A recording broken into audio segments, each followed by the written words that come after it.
Hi, welcome to another episode of Science Made Simple.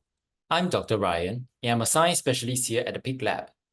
In this video, I'll be analyzing a past year examination question on the topic of rate of reaction. I've also prepared this question for you to download for free by clicking a link in the description box below. So, let's get started. Manganese 4 oxide catalyzes the decomposition of aqueous hydrogen peroxide to water and oxygen. Are you able to write the balanced chemical equation for this reaction? In this reaction, we have aqueous hydrogen peroxide, which is H2O2 aqueous, and it decomposes to water and oxygen. So for the right-hand side of the equation, we have liquid H2O and oxygen gas. In order to balance this equation, we need to have a 2 in front of H2O2 and H2O. Did you realize that this reaction is actually a redox reaction? Let us examine the oxidation states of the different elements in this reaction. Do remember that the oxidation state of hydrogen is +1 in most compounds. So it will be +1 in H2O2 and also +1 in H2O. On the other hand, the oxidation state of oxygen is -1 in H2O2. Whereas in water, the oxidation state of oxygen is -2 and the oxidation state of oxygen in O2 is 0. By observing changes in oxidation state, we can see that the oxidation state of oxygen decreases from -1 in H2O2 to -2 in H2O.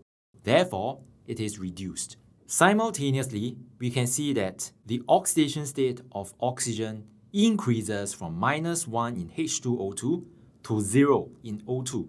Therefore, it is oxidized. Since both reduction and oxidation occurs, this is a redox reaction. And in fact, this is a special type of redox reaction, also known as comproportionation reaction. Let us go back to this question. For this question, we actually have two setups, Y and Z. And we want to investigate how the volume of oxygen evolved changes with time. It is important to note that for both of these experiments, we are using the same mass of catalyst as well as the same temperature. So these two are our control variables.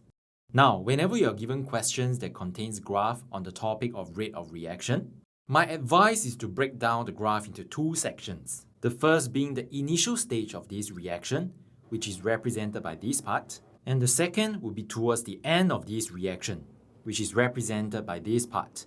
Let us analyze the second part of this graph first.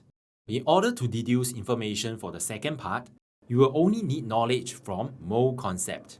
The question tells us that graph Y corresponds to 20 cm³ of 4 mole per dm cube of hydrogen peroxide. Are you able to work out the number of mole of hydrogen peroxide that this solution contains? If you can recall the triangle which relates concentration, volume to mole, it will look something like this. The number of mole of hydrogen peroxide is equal to the concentration multiplied by volume. Do take note that for open-ended questions, typically we use mole per dm cube for concentration and dm cube for volume. However, for this question, although we are given volume in terms of cm³, it is not necessary for us to convert to dm³ because we are just comparing the number of mole of hydrogen peroxide relatively. The number of mole of H2O2 for graph Y can be represented by just 20 multiplied by 4, which is 80. Similarly, we will not be writing the units of this since we are just comparing values relatively. For graph Y, we can say that this will be the amount of oxygen gas evolved when 80 units of H2O2 is decomposed. Now, if you look at graph Z, the amount of oxygen evolved is less than graph Y. If we were to perform the same calculation, we expect the number of mole of H2O2 to be less than 80 units. If we look at the options below, we can perform the same calculation as what we have done just now. Can you take a few seconds to quickly work out how many units of H2O2 each of these options contain? For the first option, that would be 5 multiplied by 8, which is 40 units. For option 2, that would be 10 multiplied by 2, which is 20. For option 3, that will be 20 multiplied by 4 to give us 80. And lastly, option 4, 20 multiplied by 8, which gives us 160. Based on the answers that we have obtained, we can safely eliminate options 3 and 4. Although it might seem that option 1 is the right answer, but take note that this graph might not be drawn to scale. So how do we determine whether is it option 1 or option 2?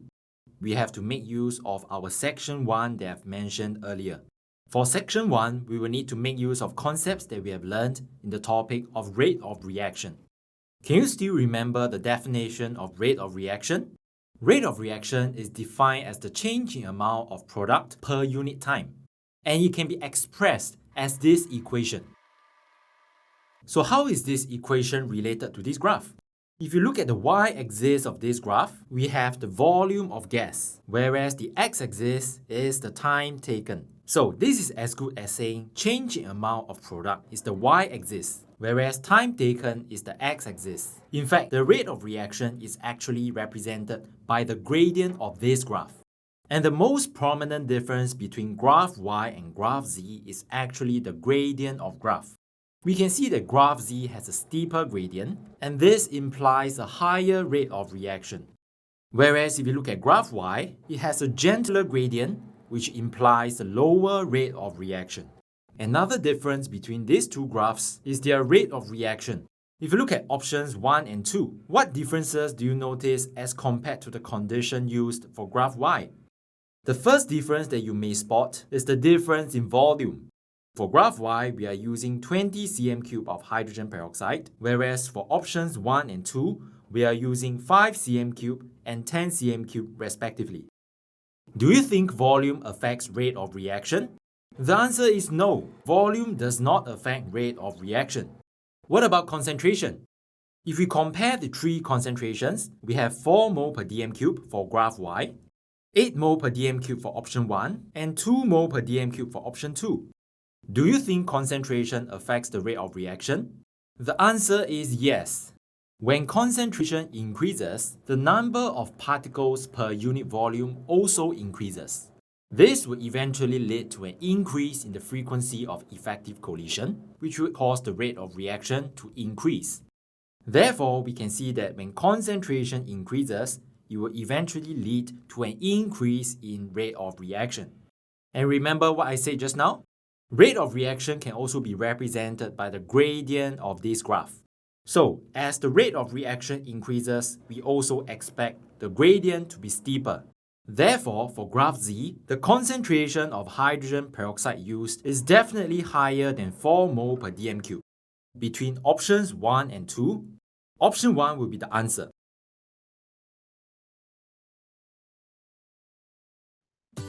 Thank you for watching, and I hope you have enjoyed this video. If you found this video useful, do give us a thumbs up. If you'd like to check out more videos by us, do click on the links on the right hand side. Last but not least, don't forget to subscribe to our channel for more interesting videos. Thank you, and I'll see you next time. Bye!